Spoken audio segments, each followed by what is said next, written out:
दोस्तों स्वागत है आपका सत्य ऑल इन वन स्टडी में। देखिए आज का पहला क्वेश्चन क्या है।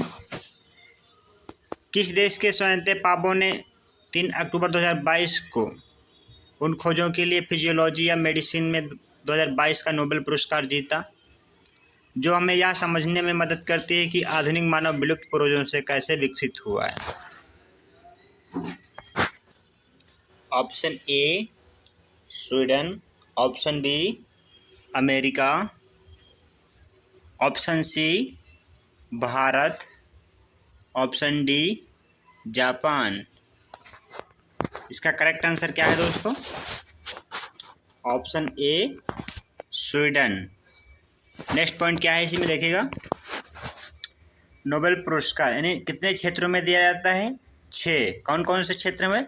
शांति, साहित्य, भौतिक, रसायन, चिकित्सा और अर्थशास्त्र के क्षेत्र में नोबेल पुरस्कार दिया जाता है। नोबेल पुरस्कार का प्रारंभ कब हुआ था दोस्तों? 1901 में। अर्थशास्त्र का नोबेल पुरस्कार पहली बार कब दिया गया था? 1969 में। नोबेल पुरस्कार कब दिए जाते हैं? 10 दिसंबर को अल्फ्रेड नोबेल की पुण्य तिथि पर। नेक्स्ट पॉइंट क्या देखिएगा दोस्तों। शांति का नोबेल पुरस्कार कहाँ दिया जाता है? ओस्लो में। बाकी नोबेल पुरस्कार स्टॉकहोम यानी स्वीडन में दिए जाते हैं। चिकित्सा के क्षेत्र में नोबेल पुरस्कार प्राप्त करने वाले भारतीय कौन हैं? डॉक्टर हरगोविंद खुराना। तो बढ़ते हैं दोस्तों अगले प्रश्न की तरफ। इंटरनेशनल एस्ट्रोनॉटिकल फेडरेशन IAF के नए उपाध्यक्ष कौन बने हैं? अनिल कुमार, एस सोमनाथ, समीर बी कामत, सुमन के बेरी। इसका करेक्ट आंसर क्या है दोस्तों? ऑप्शन ए अनिल कुमार। इसके नेक्स्ट इंपॉर्टेंट फैक्ट क्या है देखिएगा। भारतीय अंतरिक्ष अनुसंधान संगठन इंडियन स्पेस रिसर्च ऑर्गेनाइजेशन के वरिष्ठ वैज्ञानिक AK अनिल कुमार को इंटरनेशनल एस्ट्रोनॉटिकल फेडरेशन IAF का उपाध्यक्ष चुना गया है। साल 1951 में स्थापित IAF 72 देशों में 433 सदस्यों के साथ दुनिया की अंतरिक्ष के क्षेत्र में काम करने वाली अग्रणी संस्था है। तो बढ़ते हैं अगले प्रश्न की तरफ। देखिए क्या है। भारतीय वायुसेना में शामिल किए गए पहले made in India light combat helicopter यानी LCH का नाम क्या है? Option A Dhruv, option B Prachand, option C Kavach, option D Apache. इसका करेक्ट आंसर क्या है दोस्तों? देखिएगा ऑप्शन बी प्रचंड। इसका इंपॉर्टेंट फैक्ट्स क्या है देखिएगा दोस्तों। रक्षा मंत्री राजनाथ सिंह ने 3 अक्टूबर को राजस्थान के जोधपुर में भारतीय वायुसेना में प्रचंड नाम के पहले स्वदेशी विकसित हल्के लड़ाकू हेलीकॉप्टर LCH को शामिल किया। यह एक समर्पित लड़ाकू हेलीकॉप्टर है जिसे हिंदुस्तान एरोनॉटिक्स लिमिटेड द्वारा स्वदेशी रूप से डिजाइन और विकसित किया गया है। LCH में एडवांस्ड लाइट हेलीकॉप्टर ध्रुव के समान है। तो बढ़ते हैं अगली प्रश्न की तरफ। देखिए अगला प्रश्न क्या है।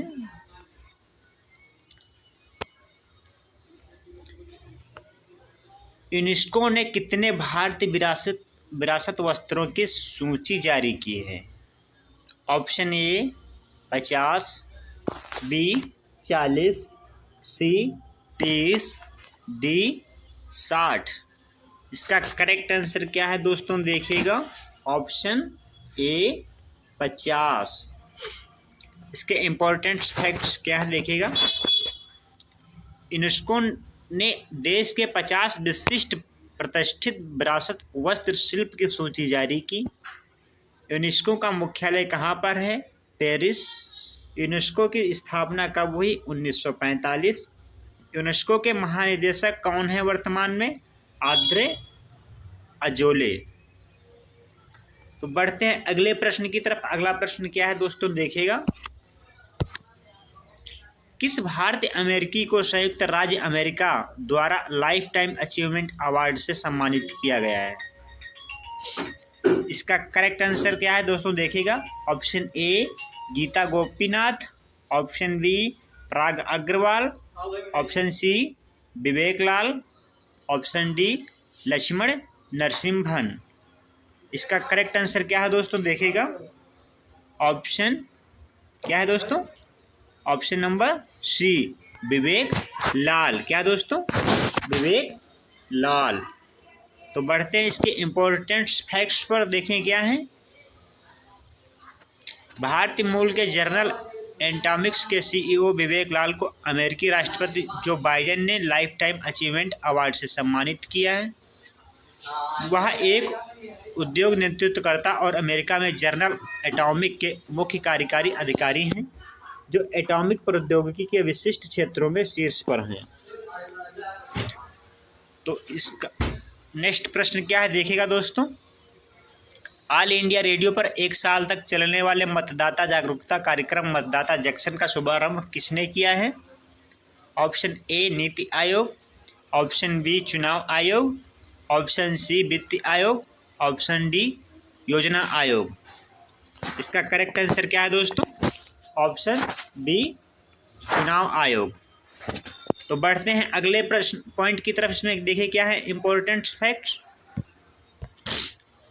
आकाशवाणी रंगभवन नई दिल्ली में आयोजित कार्यक्रम में मतदाता जंक्शन का शुभारंभ किया गया।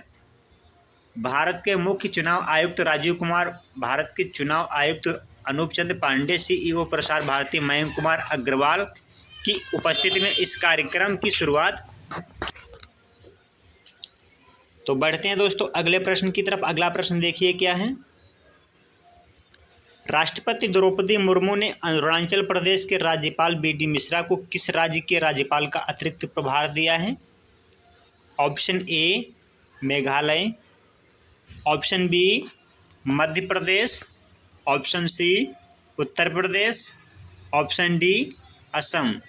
देखिए दोस्तों इसका करेक्ट आंसर क्या है? Option A Meghalaya. देखते हैं इसके इम्पोर्टेंट फैक्ट क्या हैं। मेघालय के वर्तमान राज्यपाल सत्यपाल मलिक 3 अक्टूबर 2022 को अपना कार्यकाल पूरा कर किया है। संविधान के अनुच्छेद 155 के अनुसार भारत के राष्ट्रपति राज्यपाल की नियुक्ति करते हैं। अनुच्छेद 156 के तहत राज्यपाल राष्ट्रपति के प्रसाद पर्यंत अपना पद धारण करता है। इसका अर्थ यह हुआ कि राष्ट्रपति किसी भी समय राज्यपाल को पद से हटा सकता है। तो बढ़ते हैं दोस्तों अगले प्रश्न की तरफ। क्या है देखिएगा। हाल ही में किन 2 राज्यों में सशस्त्र बल विशेष शक्तियां अधिनियम AFSPA को और 6 महीने के लिए बढ़ा दिया गया है? अरुणाचल प्रदेश और तथा नागालैंड, अरुणाचल प्रदेश तथा मेघालय, मिजोरम तथा असम, नागालैंड तथा मेघालय। इसका करेक्ट आंसर क्या है दोस्तों, देखिएगा। अरुणाचल प्रदेश तथा मेघालय। तो बढ़ते हैं इसके इम्पोर्टेंट फैक्ट पे। AFSPA armed force special power act, सशस्त्र बल विशेष अधिकार अधिनियम AFSPA 1958 सशस्त्र बलों को अशांत क्षेत्रों में सार्वजनिक व्यवस्था बनाए रखने की शक्ति देता है।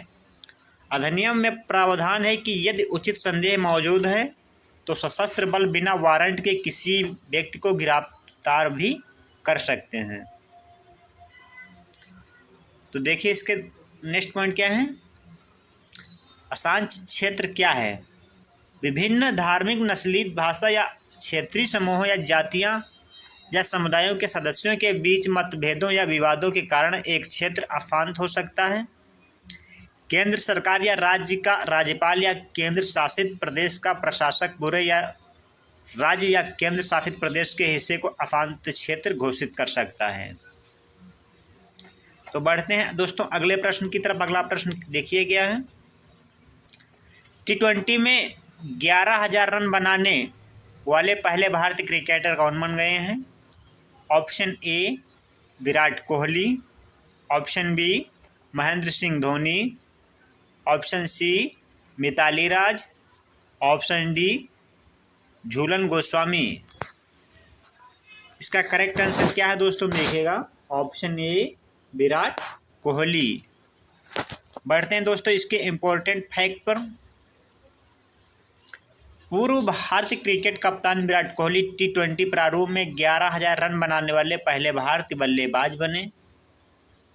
गुवाहाटी असम के बरसा पारा क्रिकेट स्टेडियम में दक्षिण अफ्रीकी टीम के खिलाफ दूसरे T20 अंतर्राष्ट्रीय मैच में मील का पत्थर पार किया। दोस्तों बढ़ते हैं अगले प्रश्न की तरफ। अगला प्रश्न देखिए क्या है। 3 अक्टूबर 2022 को मुंबई में खादी उत्सव 2022 प्रदर्शनी का उद्घाटन किसने किया? Narendra Modi, option B Amit Shah, option C Smriti Irani, option D Narayan Rane. इसका करेक्ट आंसर क्या है दोस्तों, देखिएगा ऑप्शन डी नारायण राणे। दोस्तों देखते हैं इसके इम्पोर्टेंट फैक्ट क्या हैं। केंद्रीय सूक्ष्म लघु और मध्यम उद्यम मंत्री नारायण राणे ने 3 अक्टूबर 2022 को मुंबई में खादी उत्सव 2022 प्रदर्शनी का उद्घाटन किया। खादी उत्सव 2022 का आयोजन खादी और ग्रामोद्योग आयोग द्वारा गांधी जयंती के अवसर पर किया गया है और यह 1 नवंबर 2022 तक चलेगा। नेक्स्ट पॉइंट क्या देखिएगा। खादी ग्रामोद्योग आयोग की स्थापना 1957 में खादी और ग्रामोद्योग आयोग अधिनियम 1956 के तहत की गई थी। यह सूक्ष्म लघु और मध्यम उद्यम मंत्रालय के अधीन है। देखिए दोस्तों टॉप 10 स्टैटिक जीके क्वेश्चन। अखबारी कागज बनाने का सरकारी कारखाना कहाँ पर है? नेपानगर, मध्य प्रदेश। परमार वंश का संस्थापक कौन था? उपेंद्र राज। भारत में पहली बार सार्वजनिक निर्माण विभाग की स्थापना किसने की? लॉर्ड डलहौजी ने। साइमन कमीशन को और किस नाम से जाना जाता है? Whitman commission. मनुष्य ने सर्वप्रथम किस धातु का प्रयोग किया? तांबा। नेक्स्ट पॉइंट क्या है देखिएगा। झंडा समिति के अध्यक्ष कौन थे? JB कृपलानी। तंबाकू का पौधा किनके द्वारा भारत लाया गया? पुर्तगालियों द्वारा। हेमा मालिनी श्रीदेवी का संबंध किस शास्त्रीय नृत्य से है? मोहिनीअट्टम। भारत का रूर किस पठार को कहा जाता है? छोटा नागपुर का पठार। संविधान सभा की संचालन समिति का अध्यक्ष कौन था? डॉक्टर राजेंद्र प्रसाद। दोस्तों यदि हमारे द्वारा दी गई जानकारी से आप संतुष्ट हैं तो हमारे चैनल को सब्सक्राइब कर लें और वीडियो को लाइक कर दें और ज़्यादा से ज़्यादा लोगों के पास शेयर करें। जय हिंद दोस्तों।